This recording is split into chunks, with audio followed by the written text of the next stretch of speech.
O agradecimento é meu pela oportunidade da tarefa, de participar, de ser recebido, de poder produzir uma reflexão, mesmo que mínima, nesse momento que eu acho todos nós estamos querendo nos ouvir. Passamos, há pouco tempo atrás, um momento de um turbilhão muito grave em nossas vidas e não sabíamos. Cansávamos-nos repentinamente de ouvir um ou outro, um parente que ligava, um amigo, mas que hora é essa para me ligar? Que hora é essa para me procurar? Ou então reclamávamos aquele encontro fortuito na rua e vou ter que conversar um pouco com ele, estou com tanta pressa, eu tenho tanto a fazer, eu tenho tanto para realizar, eu tenho tanto que buscar. E agora, nesse freio dinâmico que sem fronteiras dinamiza a humanidade ao rever-se.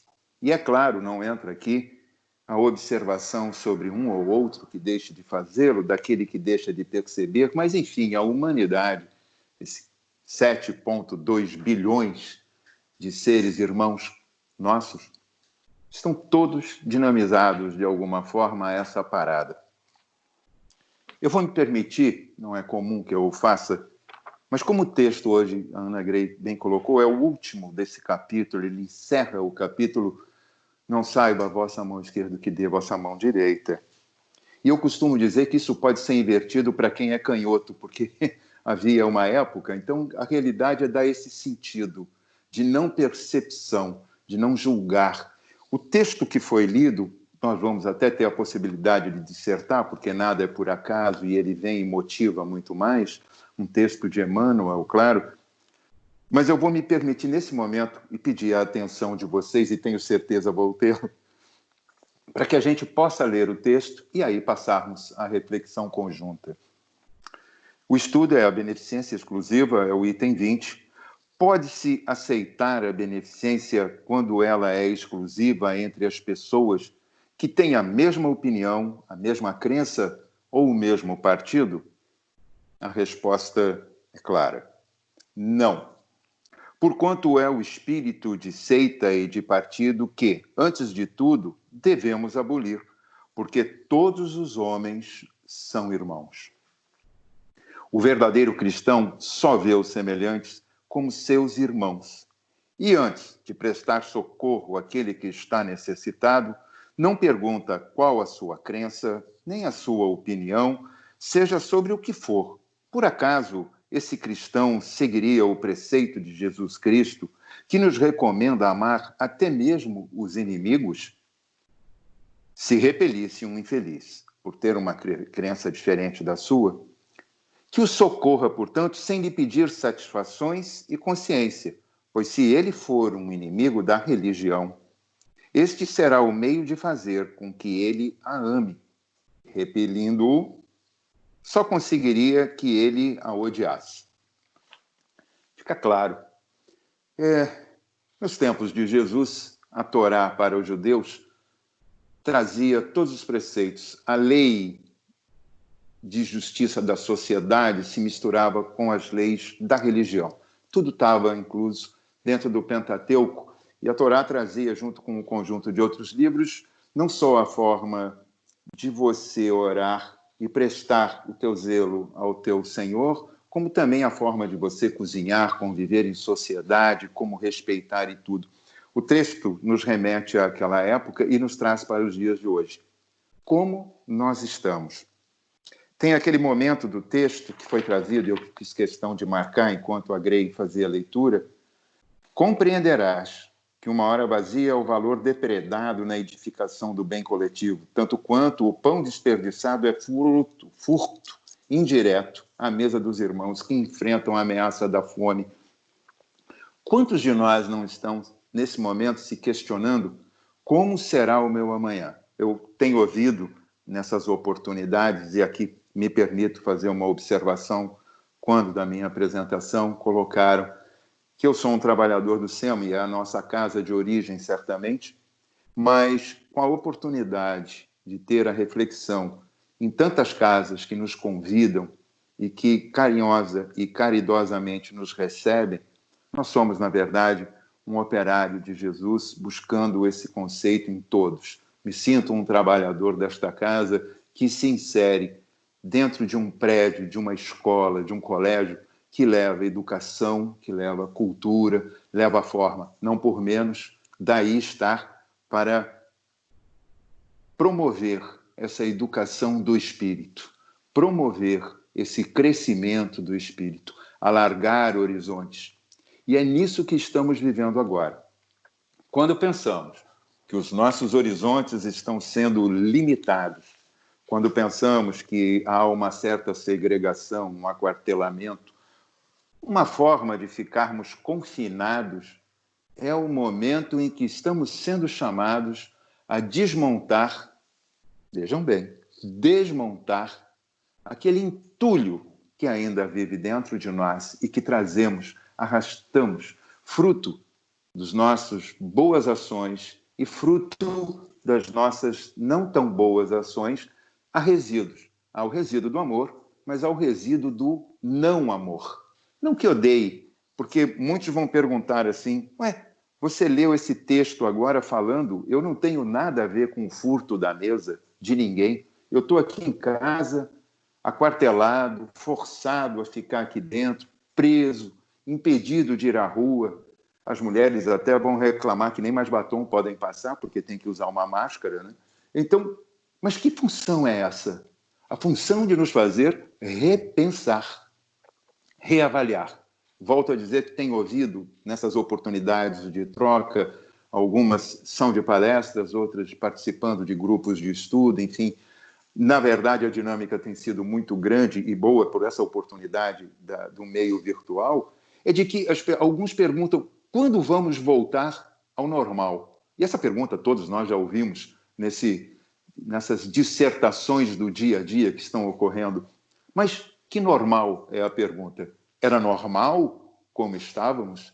Era normal vivermos daquela maneira? Era normal, como falei no princípio, ficarmos um pouco esgotados em nossa paciência, em nossa tolerância, em nosso modo de ver, ter que falar com A, com B, com um parente, com um amigo, a solicitude forçada dentro do trabalho, muitas das vezes, pelo modo de politicamente correto, a forma de não querermos ouvir alguém ao telefone, não nos percebermos, e hoje estamos nos buscando. Prova disso, esse momento que nos encontramos agora aqui, de modo virtual, mas é um modo de nos percebermos vivos, latentes, trocando. Percebi, Ana Grey, a leitura do texto, a emoção que vinha em suas palavras.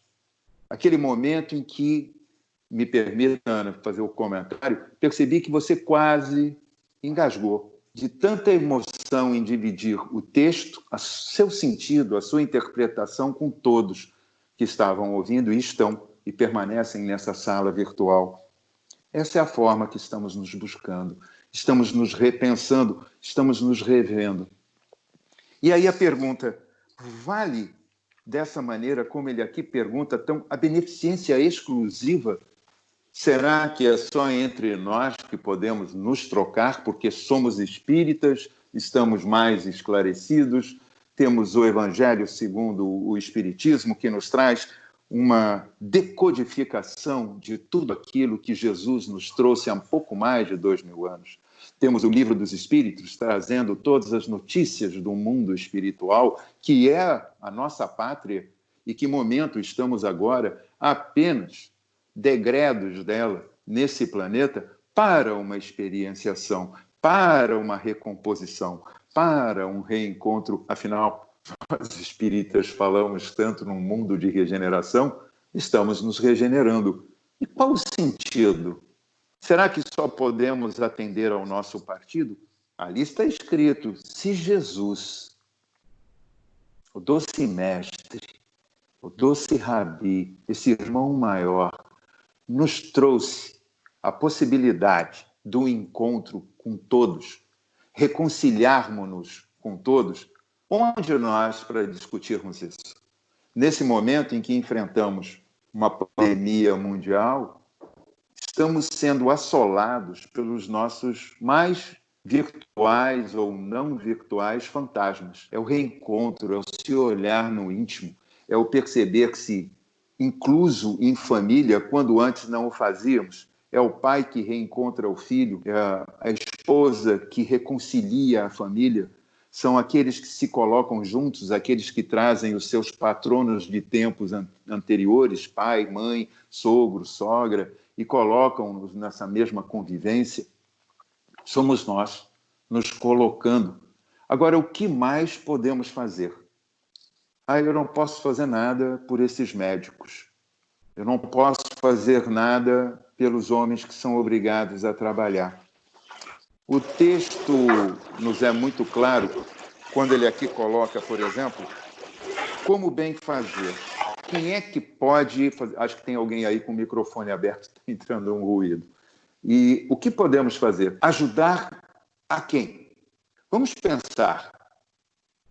O médico, quando recebe o paciente no pronto-socorro em uma madrugada, quem é aquela alma encarnada que ali chega para os seus cuidados?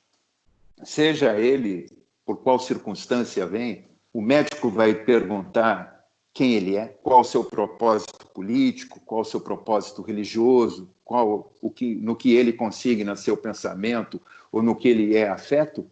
Não, ele vai fazer o quê? Ele vai fazer aquilo para que ele foi preparado, para o que ele jurou e determinou, ajudar a salvar aquela vida, sem cobrar qualquer explicação de quem que seja ele. O lavrador, que nós consideramos mais simples, mas que da mesma forma contribui enormemente, sem que nós nos dessemos consciência, para a nossa sobrevivência, para o nosso bem-estar, para a nossa saúde, lavra o campo, retira o alimento e nos entrega. Ele, por acaso, fica determinando para quem vai o grão, para quem vai o alimento que ele está produzindo? Ele está determinando que só A, B ou C deva receber? Não, ele entrega. Assim como o texto inicial diz que a água nos entrega de modo geral, que o planeta nos entrega tantos recursos de modo geral, como o sol nos atinge de modo irrestrito aos bons e aos que ainda não encontraram o bem no seu caminho, pois que o mal é só a ausência do bem. Então não vamos também julgar, criminalizar, porque julgar a gente julga.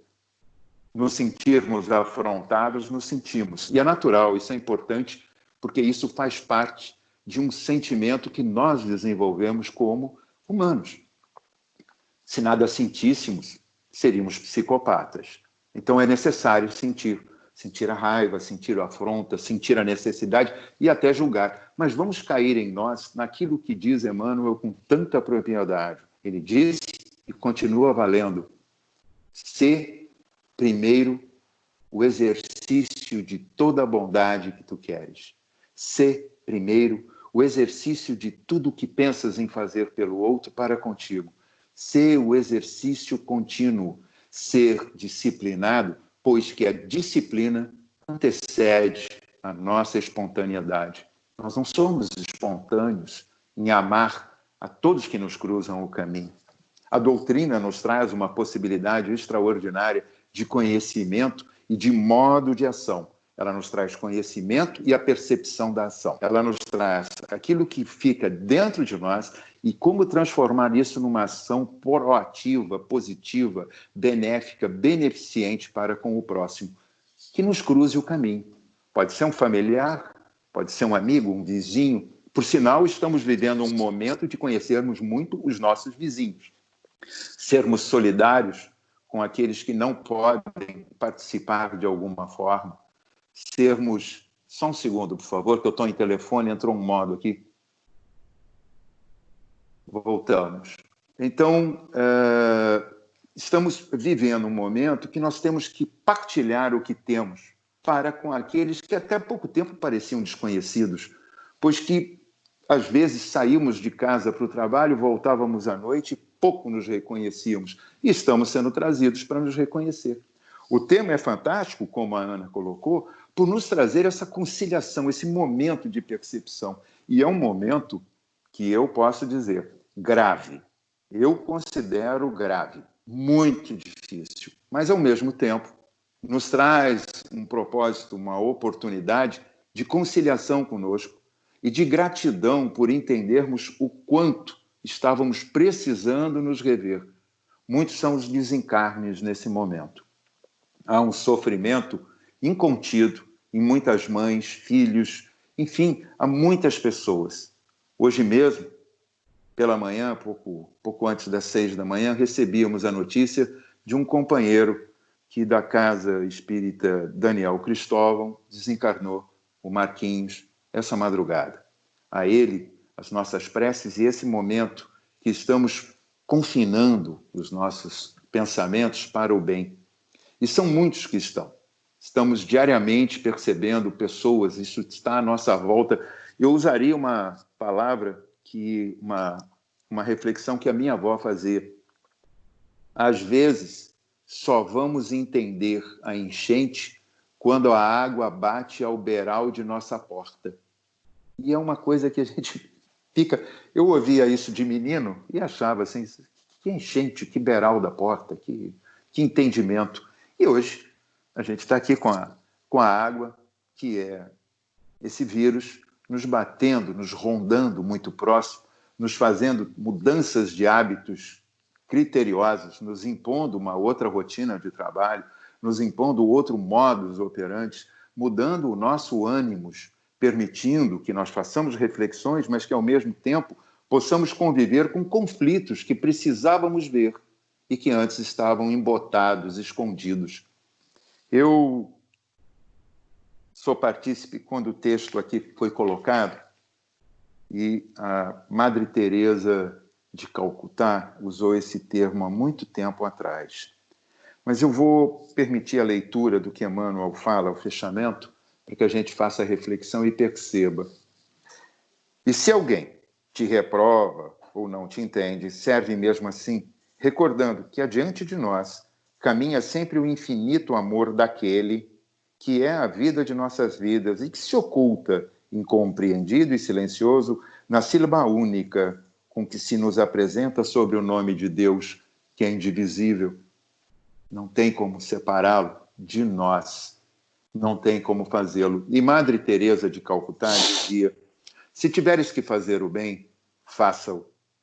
Se fores incompreendido, continuas a fazê-lo. É uma oração que ela tem, que eu sugiro a todos, e que é muito interessante. Mas já ao final ela diz assim: se não te compreenderem, não te importa. Fazes o bem que podes e deves fazer, pois, no final das contas, não é entre você e os homens, mas é entre você e Deus, que é a mesma mensagem de Emmanuel. Espíritos diferentes, em tempos diferentes, com a mesma linguagem. O que nos falta? Começarmos a falar a língua de Deus. Falarmos essa linguagem que nos atenua tanto, porque procuramos nos atenuar. Primeiro, em sofrimento, sempre somos nós que nos colocamos em defensiva muitas das vezes, achando que, eu estou sofrendo, eu estou com dores, eu estou com isso, com aquilo. A gente até pergunta algumas vezes, por que eu? Como se pudesse acontecer com a pessoa que está ao lado.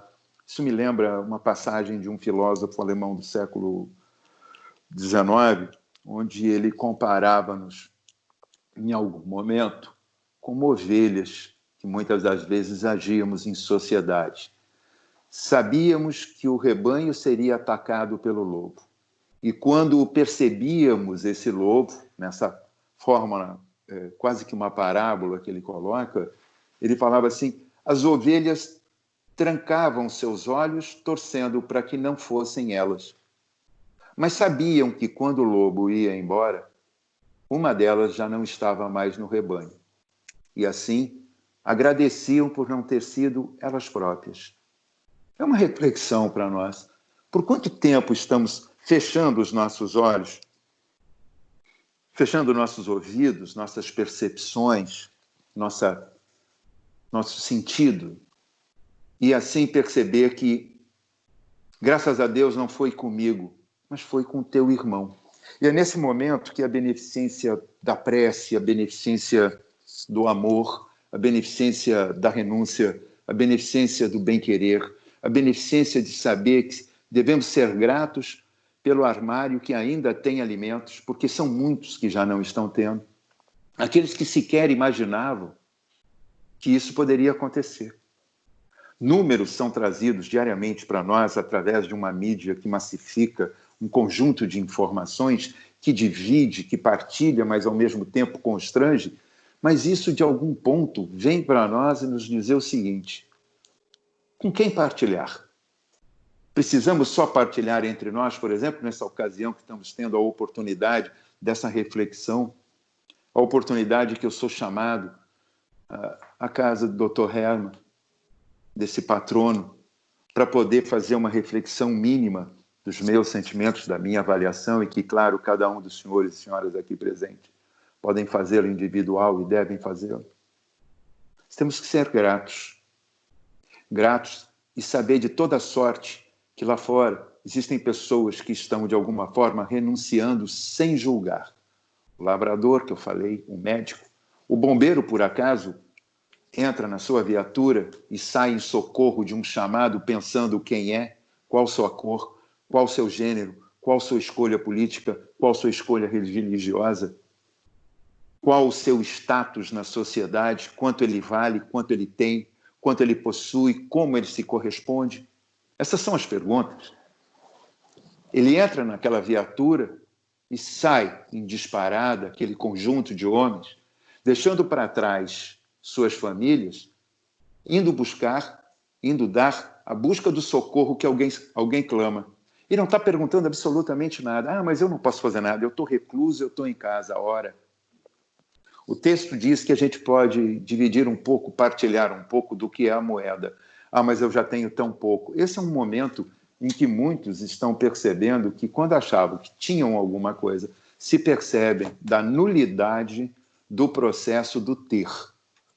Para e passo, quando começou essa quarentena, que já passou dos 40 dias, nós tivemos a oportunidade de ver pessoas correndo no supermercado, pessoas de todas as classes sociais, porque nós decantamos ainda os nossos irmãos em várias classes. Então, no decantar, que são a classe A, B, C, D, E, F, deve ter uma classe Z, que eu considero que a classe Z, para nós, abrindo um parênteses, nesse discurso que me está sendo permitido, são aqueles que não são captados pelas câmeras, não são captados pelas notícias, não são captados pelos nossos olhos, pela nossa íris, não são captados pelo nosso olfato, pela nossa audição.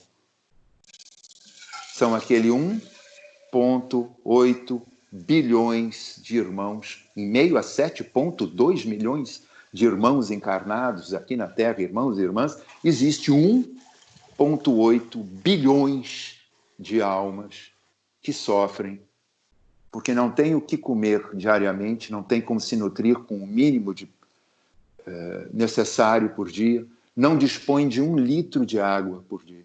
1 litro de água. Água potável para beber. 1 litro. Ela corre nos canos das nossas casas, com certeza, minha avó, ao dizer, me perdoe se isso não ocorre com alguém, mas corre facilmente, a gente nem dá conta. A gente abre, mas precisou, pouco tempo atrás, aqui no Rio de Janeiro, aconteceu um momento em que disseram o seguinte: sabe a água que você pensava que tinha? A água boa? Não tem mais. Está com problema aí, ó. Deu ruim na água. Deu ruim, nós estamos com problema, não tem day-cap, como é que faz? Alguns correram, compraram lá sua água mineral, outros tinham filtros poderosos, outros de alguma maneira, mas todo mundo sofreu. Ou quem sofreu pela falta, sofreu pela diminuição, sofreu pela não disponibilidade como pensava deveria ter, ou sofreu pelo medo, simples medo. Nós somos limitados diariamente e não nos damos conta. Queremos ser mais do que a realidade que se coloca diariamente para nos fazer contemporizar.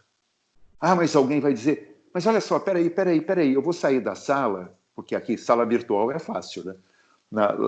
Lá no GED, está todo mundo naquela sala de amor, que é uma sala de aula também, todo mundo senta. Se o palestrante começa a falar algo que não agrada, você até pode fechar o olho e tirar aquele soninho, também vale. Normalmente comigo é um pouco ruim, porque eu falo um pouco alto quando estou nesses ambientes, mas fecha o olhinho. mas ninguém sai, porque é educado. Todo mundo fica ali quietinho, tipo assim, contando a hora para chegar o momento do passe. Mas depois, aqui na sala virtual, é mais fácil. Você pega, levanta, desliga o aparelho, sai, ou então deixa o aparelho e faz de conta que está ali e vai fazer outra coisa, esquece às vezes até o microfone ligado. Tem sido uma experiência. Nós aqui em casa, por exemplo, por conta, eu e Fátima, que estamos participando de vários grupos, já pensamos, vamos ter que, Valéria nos ajude nisso, botar uma luz vermelha e acender para dizer, olha, estamos falando, cuidado, não faça barulho, respeita, cuida, porque é uma importância. Nós temos que nos importar com o nosso próximo. Eu incomodei e tive o luxuoso apoio da Valéria Justo, que me apoiou quando eu fiz um teste de imagem, não porque eu fosse me modificar, porque feio é feio, mas o teste de imagem para saber se estava na colocação, se o tom do som estava adequado, se a imagem, se a luz, porque eu tenho que entregar a vocês um compromisso não só da reflexão, mas do respeito ao que vocês estão percebendo. Então, nós estamos passando por um outro momento que está tendo um conjunto de exigências para nós, nos chamando a esse momento de reflexão para isso. O que pode ser a nossa beneficência? Ela só pode existir entre nós? Ah, minha família. Isso a gente naturalmente faz, porque a gente tem aquela impressão antiga, são aqueles arquétipos, como dizia Jung, que falava a família é sangue, né? Então a gente... É como se isso mudasse alguma coisa. Como se isso é só um modelo que Deus permitiu à humanidade pudesse vivermos mais em conjunto para nos provarmos, para nos percebermos, nos sentirmos, nos cheirarmos. Nós estamos vivendo um tempo em que ainda somos muito desafetos dos sentidos que estão à nossa volta. O Evangelho vem nos chamar a esse momento de reflexão. Voltamos. Não saiba a vossa mão esquerda o que dê a vossa mão direita, e vice-versa para quem é canhoto. E que possamos pensar que esse é o momento em que podemos sair um pouco de nós. O texto inicial do preparo fala de horas vazias. Eu tenho ouvido e percebido com algumas pessoas que estão denotando algum sentimento de ansiedade, de melancolia, de um processo de solidão, de um processo de esvaziamento, de um processo de imobilidade. Eu mesmo agora aqui estou falando sentado. Isso é uma experiência nova para mim. Normalmente, quando eu faço palestra, ou comunico, eu faço em pé, que é um modelo muito mais confortável para mim. Estou aqui me mexendo, vocês me desculpem, mas é isso mesmo. Então, quer dizer, a gente está se adaptando. Né? Por que estou sentado? Porque é um modelo, eu não posso abrir um cenário aqui na minha casa para ficar em pé, andando de um lado para o outro e achando que os senhores vão estar, e as senhoras vão estar me acompanhando. Então, a gente tem que se adequar, a gente tem que se promover uma reforma que se adeque às circunstâncias que, ora, estamos vivendo. Ora, extraordinário. Queremos um planeta de regeneração. Ah, mas tem tanta gente ruim aqui. Não, não é que tem tanta gente ruim. É porque o sinal chega agora. Antes, não havia o sinal, não havia notícia. Eu me lembro, pequeno, e olha que isso já passa quase 60, mais de 60 anos, mas eu me lembro, já com uma certa idade, a gente ouvia assim, quando acontecia alguma coisa de ruim dentro da família, né, sem dar valores e pontos de referência, acontecia alguma coisa de errado dentro da família, que era uma coisa que entrava em xeque. Muitas coisas do passado, óbvio, eram desprovidas da realidade, mas existia um excesso de moralidade e as pessoas logo falavam o seguinte: meu Deus, o que vão pensar de mim? E não se pode falar isso, porque o que os vizinhos vão pensar? A gente ficava preocupado com o que os outros estariam pensando e não com o que deveríamos promover para mudar a circunstância que nos causava aquele óbice, aquele desconforto. Hoje, nós estamos expostos. Chegamos à casa de todos, a qualquer momento, como estamos vivendo essa situação, desse cenário virtual. E que é extraordinário, porque muito está mudando e não se vai retrogradar. Formas de trabalho, de estudo, de proceder, de bem fazer, vão mudar. Eu entro com um exemplo que eu falei com Valéria na quinta ou sexta-feira, quando fizemos o teste. Foi quinta. Valéria, vai ser ótimo e tal, quero saber tudo, que horas eu entro? Ah, você entra 15 minutos antes, beleza, beleza. Eu fiquei pensando, se eu tivesse que estar no jet para sair aqui do Humaitá, de onde estamos, até a Barra, com o trânsito que havia anterior, aquele trânsito, você lembra aquele trânsito que tem gente torcendo para ficar num engarrafamento agora, que antes reclamava? Alguém está dizendo assim, que saudade daquele engarrafamento. Então, sempre havia um engarrafamento. Sábado era menor, mas sempre havia. Então, a gente atravessava aquele túnel, tem um túnel que tem uma luz no final e tem vida depois, em ambas as mãos, né? Num lado você sai da Barra da Tijuca, no outro você sai aqui na Zona Sul. Então, eu não estou precisando produzir isso. Eu não estou dispondo de carbono, eu não estou poluindo o ambiente, porque eu teria que andar quase 20 quilômetros com o carro e voltar esses 20 quilômetros.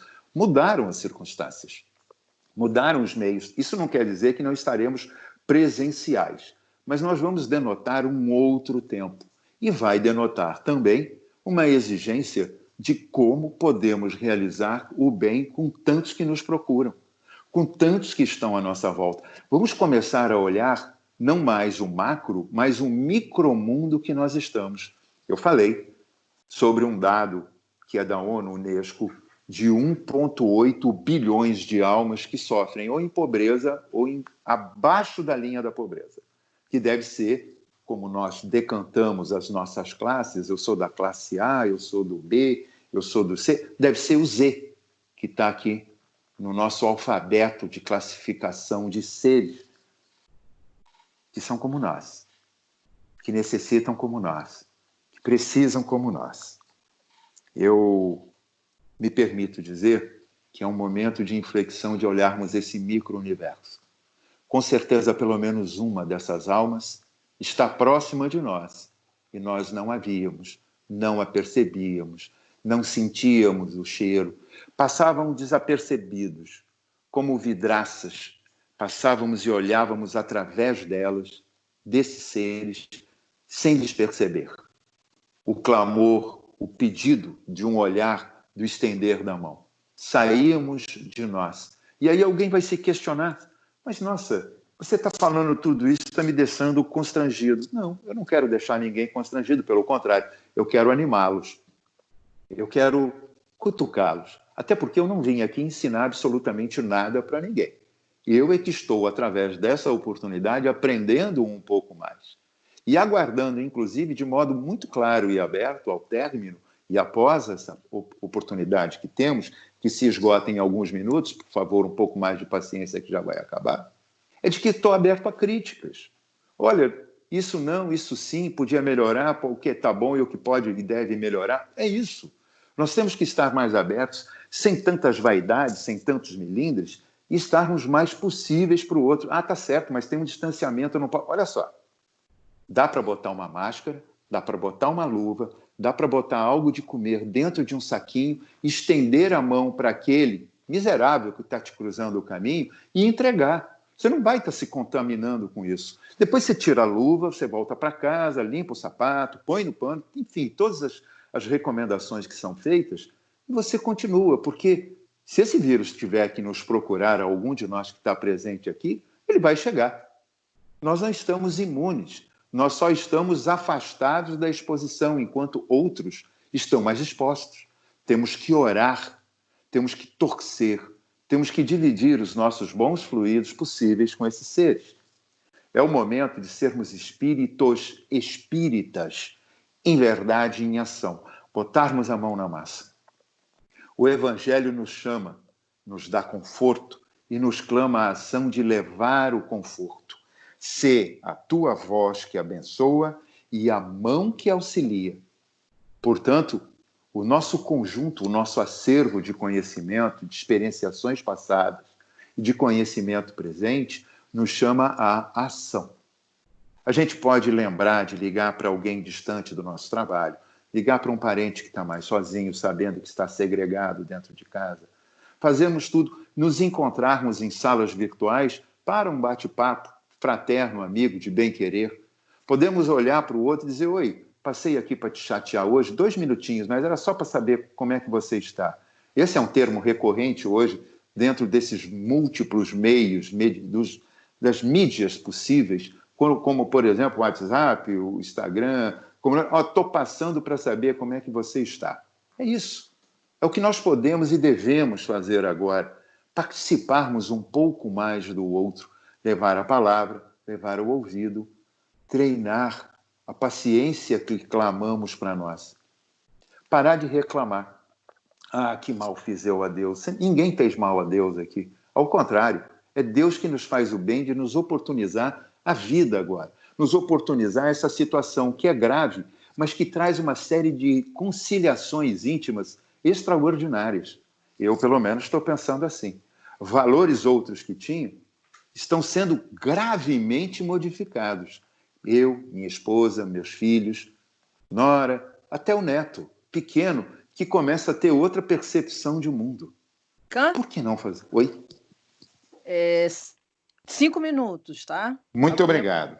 Eu tinha olhado aqui 3, você errou, me deu mais 2, tá vendo? Foi, então vamos lá. Muito bom, eu dei mais 2 minutos. Obrigadão.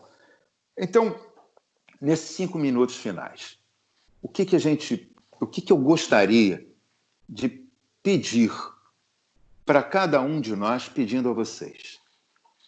Como oportunidade que tive no passado de estar na aviação, sempre existe uma informação para quem já teve a oportunidade de que, em caso grave de alguma descompensação no voo, máscaras cairão à sua frente. Puxe-as, fixe-as e então vire-se ao lado e auxilie aquele que está ao seu lado. Nunca faça o contrário. Então, nós que estamos recebendo essa máscara que nos traz um vigor, um ar, um oxigênio novo de revitalização, que é o Evangelho, que vem, que nesse momento apenas fazemos uma pequena passagem, vamos fazer como o bom samaritano, naquela parábola do bom samaritano. Já fomos todos aqueles personagens, já estivemos em todas aquelas posições, já fomos o homem que saiu de Jerusalém a Jericó e foi atacado e tudo perdeu.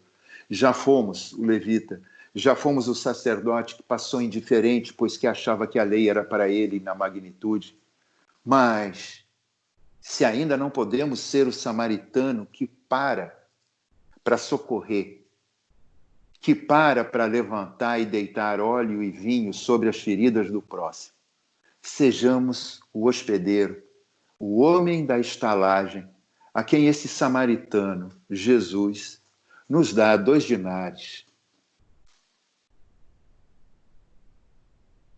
para recebermos alguém e lhes cuidar. Ele já começou a cuidar e ele nos dá a oportunidade de continuarmos a cuidar. Vamos nos cuidar, vamos nos perceber, vamos agradecer a Jesus que nos botou tantos quantos em nosso caminho para cuidar, para amar, para ter complacência, para não julgar e saber entender, para não sermos julgados como assim pedimos no Pai Nosso aquela oração que Jesus deixou para nós. Vamos orar pelo nosso próximo e agir pelo nosso próximo como esperamos façam conosco, pois que assim desejamos, assim queremos. Eu vou deixar uma mensagem no final, que é do Dalai Lama, uma grande alma também, que perscuta o planeta em sua religião, mas que é uma religião de amor e de bem-querer para um único Deus que temos todos, e que ele diz, uma vida satisfeita é melhor do que uma vida bem-sucedida. Vamos olhar, uma vida satisfeita é bem melhor do que uma vida bem-sucedida, porque o nosso sucesso é medido pelos outros. E uma vida satisfeita é medida pela nossa própria alma, pela nossa mente e por nós mesmos. Vamos estar satisfeitos. O sucesso pertence ao julgamento do outro. Vamos estar satisfeitos com nós mesmos, em bem fazer, seguindo esse mestre de luz e dando a resposta aos nossos mentores, aos bons anjos guardiões que estão conosco e que são fiadores da nossa tarefa e das oportunidades que temos no planeta. Vamos fazer sem olhar a quem. Ama a Deus e a teu próximo como a ti mesmo, sem escolhas, sem diferenças, sem julgamentos, sem avaliações. Vamos ser nós a modificação que queremos para o mundo de regeneração que estamos em curso. Graças a Deus, Obrigado mais uma vez pela oportunidade do uso da palavra, da reflexão, de dividir com todos. E que a presença desse irmão maior, Jesus, esteja hoje e sempre em nossos corações. Em alguns momentos vamos esmorecer, vamos levantar os nossos olhos, levantar as nossas mãos e clamar esse irmão que vem, nos busca, nos socorre e que nos garante continuarmos a ser a mudança que queremos em nós e no nosso próximo. Graças a Deus.